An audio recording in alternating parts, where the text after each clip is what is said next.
하나님의 은혜와 평강이 함께하길 기도합니다. 오늘도 우리 주님이 주시는 은혜 가운데 거하고 그 은혜에 힘입어서 한 주간도 행복이 넘치는 삶이 될 수 있기를 주님의 이름으로 기도드립니다. 우리 앞뒤좌우로 인사 나누겠습니다. 사랑합니다. 축복합니다. 사랑합니다. 축복합니다. 오늘은 대림절 셋째 주일입니다. 성탄을 기다리는 우리의 기다림이 점점 완성되어 가는 그런 주일입니다. 우리는 성탄을 기다리지만 이 기다림은 다시 오실 주님을 기다리는 기다림이 되기를 바랍니다. 또한 오늘은 성서주일이며 인권주일입니다.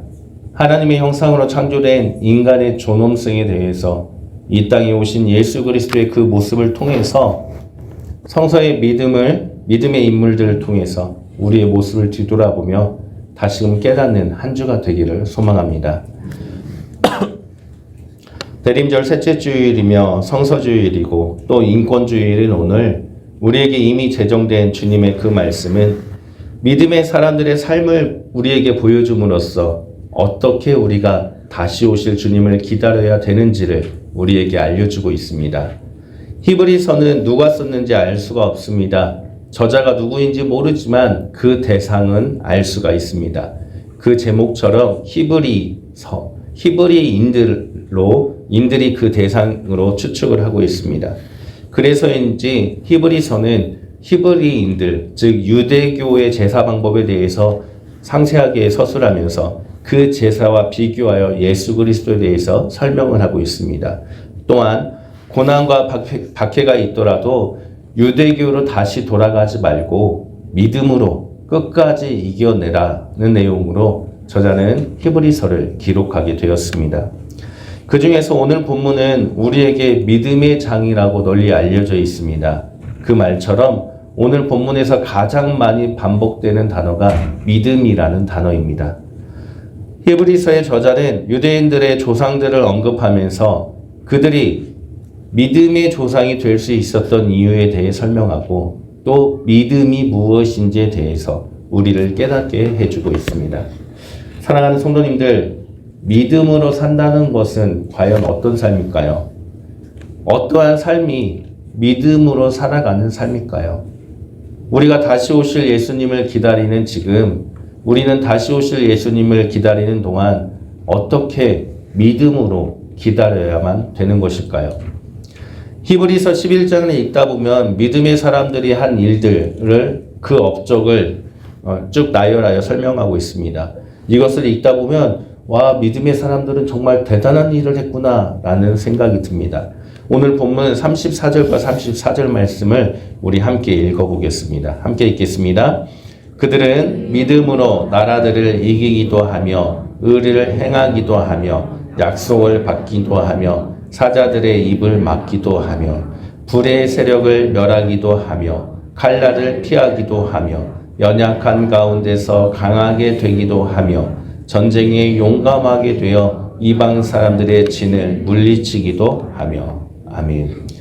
쭉 믿음의 사람들이 행한 업적을 나열하고 있습니다. 이 앞에 보면 하나님께 의로운 자라 칭찬을 듣고 또 하나님을 기쁘게 하고 또 어떤 믿음의 선배는 죽음을 보지 않고 옮겨졌으며 또 어떤 믿음의 선배는 나라를 세웠고 나라들을 이기며 약속을 얻고 사자의 입을 막기도 하고 병을 고침받기도 하는 등 믿음의 사람들이 이룬 그 업적에 대해서 쭉 설명을 하고 있습니다. 그러다 보니까 히브리서 11장을 읽다 보면은 믿음의 사람들은 이렇게 믿음으로 승리하는 삶을 살고 있구나. 믿음의 사람들은 이렇게 기적 같은 일들을 경험하는 삶을 살고 있구나. 이것이 믿음의 사람의 삶이다 라는 생각이 들게 됩니다. 그런데 히브리서 11장의 후반부를 보면은 믿음은 승리와 기적이다 라는 우리들의 그런 생각을 깨트리게 됩니다. 믿음의 사람들이 믿음으로 승리한 삶을 살기도 했지만 그것만이 믿음의 삶의 전부가 아니다라는 것을 우리에게 알려주고 있는 겁니다. 오늘 본문 35절부터 37절 말씀을 같이 읽어보겠습니다. 여자들은 자기의 죽은 자들을 부활로 받아들이기도 하며 또 어떤 이들은 더 좋은 부활을 얻고자 하여 심한 고문을 받되 구차히 풀려나기를 원하지 아니하였으며 또 어떤 이들은 조롱과 채찍질뿐 아니라 결박과 옥에 갇히는 시련도 받았으며 돌로 치는 것과 톱으로 켜는 것과 시험과 칼로 죽임을 당하고 양과 염소의 가죽을 입고 유리하여 궁핍과 환난과 학대를 받았으니. 아멘.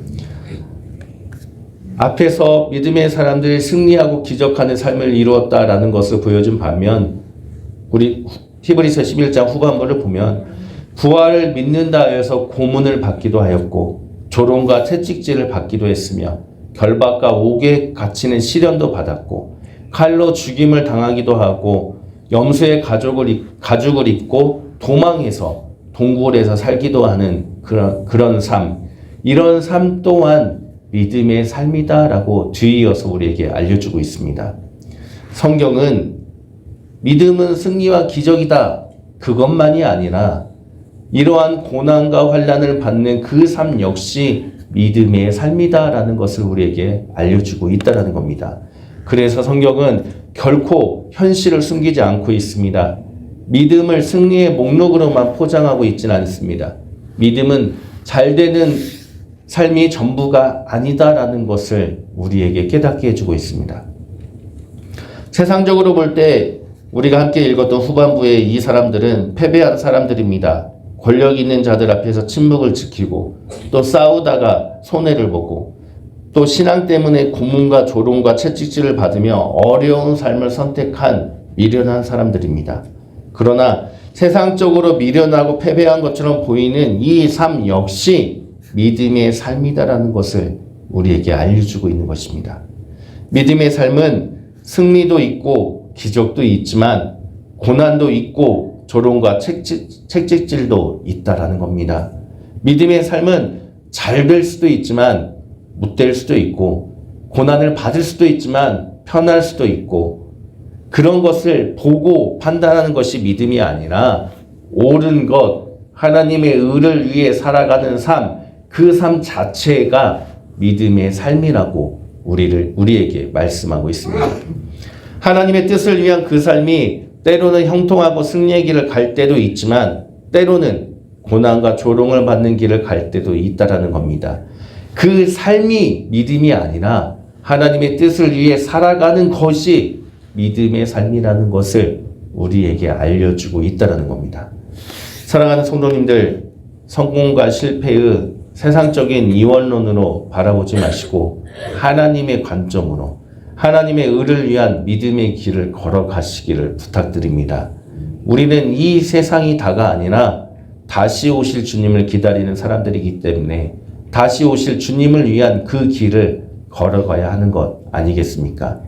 주님이 이 땅에 다시 오실 그날까지 오직 믿음의 길, 하나님의 의를 행하시는 길을 선택하시고 걸어가시기를 주님의 이름으로 간절히 축원합니다. 그런데 우리가 이 세상에서 살아가기 때문에 믿음의 길을 걸어가기란 쉽지가 않습니다. 우리의 삶이 늘 승리하고 기적만 있다면, 늘 형통하고 행복한 일만 있다면 얼마나 좋겠습니까? 하나님의 뜻을 위한 그 믿음의 길이 때로는 온갖 조롱과 고난과 시련을 감당하며 걸어가야 하니 그 길은 이 세상에서 살아가기란 쉽지가 않습니다. 때로는 지치고 때로는 포기하고 싶고 때로는 남들에게 상처를 너무 받아서 사람을 만나기도 싫은 것, 그것이 사실입니다. 그럼에도 우리는 그 길을 끝까지 걸어가야 하죠. 왜냐하면 그 길이 믿음의 길이기 때문입니다. 그렇다면 우리가 그 믿음의 길을 끝까지 걸어가기 위해서 우리에게 필요한 것이 과연 무엇일까요? 히브리서 11장은 우리에게 세 가지를 알려주고 있습니다. 첫째로 우리는 하나님의 약속을 바라보며 걸어가야 됩니다. 오늘 본문 39절 말씀을 우리 함께 읽어보겠습니다. 39절 함께 읽겠습니다. 이 사람들은 다 믿음으로 말미암아 증거를 받았으나 약속된 것을 받지 못하였으니. 아멘. 믿음의 사람들은 믿음으로 말미암아 증거를 받았습니다. 세번역 성경에서는 믿음으로 말미암아 훌륭한 사람이라고 평판을 받았다라고 그렇게 번역을 하고 있습니다. 그러나 약속된 것을 받지 못하였다라고 말씀하고 있습니다. 무슨 의미입니까? 믿음의 사람들은 믿음으로 열심히 살았지만 약속의 완성을 이 땅에서 보지 못했다라는 겁니다. 약속의 완성을 이루지 못했다라는 겁니다. 어떻게 보면 억울할 수도 있는 일이죠. 그러나 이 말씀은 믿음의 사람들이 눈앞의 현실을 바라보며 살았던 것이 아니라 지금 내가 이루지 못하였지만 언제일지 모르는 하나님의 그 약속을 바라보면서 믿음으로 하루하루 살아갔다라고 해석할 수가 있습니다. 우리가 이 세상에서 믿음으로 살아가기 위해서 우리는 하나님의 약속을 바라보는 이 믿음의 눈이 필요합니다. 눈앞의 현실, 눈앞의 이익이 아니라 분명히 이루어지신다는 하나님의 그 약속을 바라보고 기대하면서 살아가는 것. 때로는 힘들고 때로는 잘 되지만 그러나 그런 삶의 현실을 바라보는 게 아니라 하나님의 약속을 바라보면서 살아가는 것, 그게 바로 믿음의 삶을 살아가는 원동력이 된다라는 겁니다. 사랑하는 성도님들, 지금 힘들더라도, 지금 아프더라도, 또 지금 세상에서 손가락질을 받더라도, 아니면 내가 잘 되고 있더라도 지금을 바라보지 마시고 하나님의 약속만을 바라보며 살아가시기를 바랍니다. 우리의 믿음의 눈을 들어서 하나님의 약속을 바라보며 살아갈 때 우리의 삶이 어떻게 다가오더라도 우리는 그 삶을 믿음으로 이겨낼 수 있어서 하나님께 믿음의 사람이라는 평가를 받을 수 있음을 믿으시기를 바랍니다. 우리가 이 세상에서 믿음의 길을 끝까지 걸어가기 위해서 우리는 우리의 삶이 인내의 경주임을 자각하고 그 경주를 완주해야만 됩니다. 오늘 본문 12장 1절 말씀을 함께 읽어보겠습니다. 12장 1절 함께 읽겠습니다. 이러므로 우리에게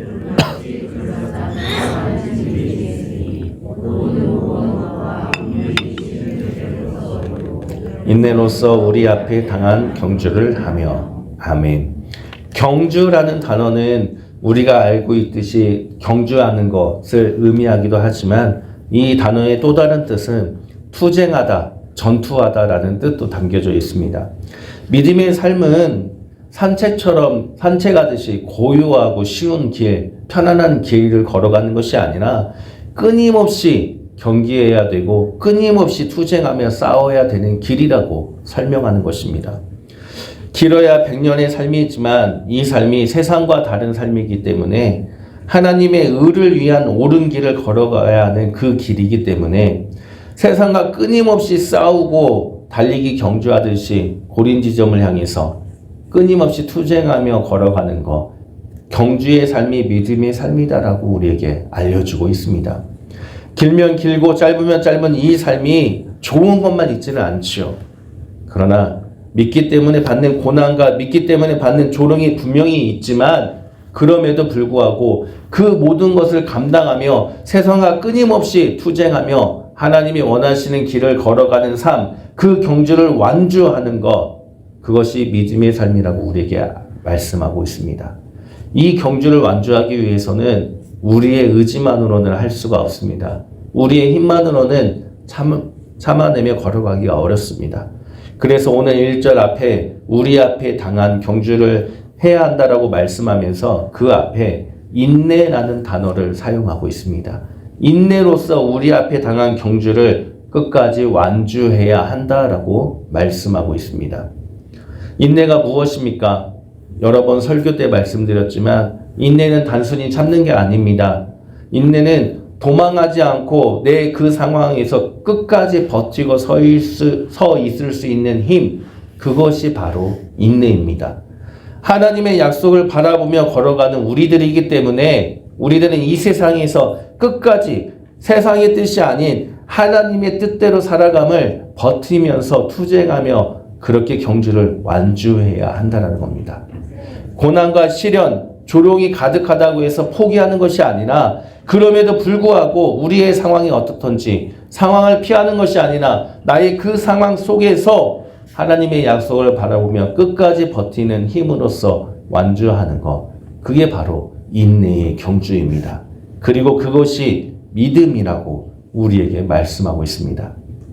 사랑하는 성도님들, 하나님의 약속을 바라보면서 모든 상황을 믿음으로써 버티어 인내의 경주를 완주하시기를 주님의 이름으로 간절히 부탁드립니다. 마지막으로 우리가 믿음의 길을 끝까지 걸어가기 위해서는 우리는 예수를 바라봐야 됩니다. 우리 2절 말씀을 같이 읽어보겠습니다. 2절 함께 읽겠습니다. 믿음의 주여 또 온전하게 하시는 이인 예수를 바라보자.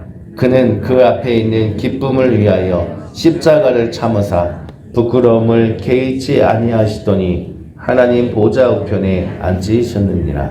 아멘. 우리가 오직 하나님의 의를 위한 옳은 길을 끝까지 걸어가기 위해서 우리는 예수를 바라봐야 됩니다. 예수가 우리가 믿는 믿음의 주이고 우리를 믿음으로 완전하게 하시기 때문입니다. 바라본다라는 이 단어는 그냥 바라보는 것, 내가 사랑하는 사람만 쳐다보는 것, 그런 의미가 아닙니다. 다른 모든 것에서 시선을 떼고 오직 한 대상에게만 시선을 고정하라는 뜻입니다. 이 세상에서 살아가지만 세상의 것들을 바라보면서 살아가는 것이 아니라 그 모든 세상의 것들에서 시선을 떼어서 오직 예수 그리스도만을 바라보면서 예수님만을 고정시켜서 그렇게 살아가는 것이 예수를 바라보자라는 뜻입니다. 왜 예수를 바라봐야 합니까? 우리가 읽었던 개역개정 성경에서는 믿음의 주여 또 온전하게 하시는 이라고 번역하였지만 새번역 성경에서는 이렇게 번역하고 있습니다. 새번역 성경 우리 같이 한번 읽어보겠습니다. 믿음의 창시자여 완성자이신 예수를 바라봅시다. 아멘. 예수님이 우리의 믿음을 시작하신 창시자이고 우리의 믿음을 완성하시는 분이기 때문에 우리가 믿음의 삶을 살아가기 위해서는 오직 예수님만을 바라봐야 한다라고 말씀하는 겁니다. 또한 예수님을 바라보는 것은 예수님이 사셨던 그 삶을 바라보고 그 삶을 따라 살아가야 한다라는 의미를 담고 있습니다. 예수님이 어떤 삶을 사셨습니까? 예수님은 온갖 조롱과 채찍질을 받으며 고난과 시련을 당하며 부끄러움마저 개의치 않고 십자가 길을 걸으셨습니다. 십자가 길은 치욕스러운 길이었지만 예수님은 그것을 부끄러워하지 않고 그 길을 걸어가셨습니다. 하나님의 아들이며 온갖 기적을 행하신 그 분이 왜 치욕스러운 그 부끄러움의 길을 걸어가셨습니까? 예수님은 눈앞에 있는 현실을 바라본 것이 아니라 하나님 앞에 있는 영광의 기쁨을 바라보았기 때문입니다. 주님의 명령을 보았고 주님께서 말씀하신 부활을 믿었기 때문에 아셨기 때문에 부끄러움을 참으며 아픔을 참으셨던 것입니다. 그리고 그 결과가 하나님의 보좌 오른쪽에 앉게 되셨다라고 우리에게 분명하게 말씀하고 있습니다. 예수님이 걸어가신 그 삶은 이 땅을 바라보는 삶이 아닌 하늘을 바라보는 삶이었습니다. 그 삶을 사신 예수님, 그 예수를 바라보자는 말씀은 우리 역시 예수님처럼 이 땅에서 믿음으로 인한 고난과 시련과 조롱은 잠시 잠깐의 부끄러움은 개의치 말고 오직 하늘 아버지의 우편을 바라보며 예수님처럼 걸어가야 된다라는 의미를 담고 있다라는 겁니다. 사랑하는 성도님들, 오직 예수 그리스도를 바라보며 그분이 걸어가신 믿음의 길을 따라 걸어가시길 바랍니다. 이 세상의 것을 바라보는 것이 아니라 하늘 아버지의 우편을 바라보며 예수님처럼 믿음으로 조롱과 부끄러움을 이겨내시기를 주님의 이름으로 부탁드립니다. 오늘은 대림절 셋째 주일입니다. 우리는 다시 오실 주님을 오늘도 기다립니다. 주님을 기다리는 우리의 삶은 승리와 기적만이 있지 않습니다. 고난과 조롱과 박해도 있습니다. 그러나 그 삶 역시 믿음의 삶입니다. 믿음의 삶은 승리 또는 고난 이렇게 선택적이지가 않고 이분적이지가 않습니다. 믿음의 삶은 어떤 상황에서도 믿음으로 걸어가는 것, 어떤 상황에서도 하나님의 의를 실천하는 것이 믿음의 삶임을 우리에게 알려주고 있습니다. 그 삶을 살기 위해서 우리는 하나님의 약속을 바라보고 인내로 믿음의 삶을 완주해야 하며 오직 예수 그리스도처럼 살기 위해서 예수님이 사셨던 그 삶을 예수만을 바라보며 따라 걸어가야만 합니다. 그것이 믿음의 삶입니다. 오늘 말씀을 통해서 우리는 한 가지 중요한 것을 우리에게 잊지 말라고 깨닫게 해주고 있습니다. 히브리서 11장은 끊임없이 믿음의 선배들의 삶을 우리에게 보여주고 있습니다. 믿음의 선배들은 이렇게 살았다라는 것을 보여줌으로써 그들은 믿음으로 하나님께 인정받았다라는 것을 반복하여 우리에게 알려주고 있습니다. 사랑하는 성도님들, 믿음의 선배들은 승리하는 삶을 살았을 때도, 고난과 조롱받는 삶을 살았을 때도 그들은 사람에게 칭찬을 받지 않았습니다. 오직 하나님 앞에서 하나님께 인정받는 믿음의 삶을 살았다라는 것을 우리에게 그 삶을 통해 알려주고 있다는 겁니다. 우리의 삶이 승리와 축복, 또 이와 반대되는 고난과 조롱의 삶, 이것이 중요한 것이 아니라, 사람들에게 인정받고 사람들에게 칭찬받는 것이 중요한 게 아니라, 우리의 삶의 가장 중요한 것은 오직 하나님께 인정을 받는, 하나님의 의를 위한 옳은 길을 걸어가는 그 삶이 되어야 하며, 그 삶이 바로 믿음의 삶이라는 것을 성경은 우리에게 알려주고 있다는 겁니다. 사랑하는 성도님들, 다시 오실 주님을 기다리는 우리의 믿음의 삶이 사람들에게 인정받는 것이 아니라 오직 하나님께 인정받는 삶이 되기를 간절히 바랍니다. 오직 주님을 바라봄으로, 주님의 약속을 바라봄으로 주님께 인정받고 주님만을 기쁘게 하는 믿음의 기다림이 되기를 주님의 이름으로 간절히 축원합니다. 함께 기도하겠습니다. 하나님, 우리를 구원하시고 다시 오신다고 약속하신 주님, 우리가 다시 오실 주님을 믿음으로 기다리도록 우리와 함께하여 주옵소서. 주님을 기다리는 우리의 삶이 때로는 승리하고 때로는 고난일 수도 있지만, 우리의 모든 상황에 머무는 것이 아니라 주님을 바라보며 기쁨의 기다림이 되게 하여 주옵소서. 우리를 위해 이 땅에 오신 예수 그리스도의 이름으로 기도드립니다. 아멘.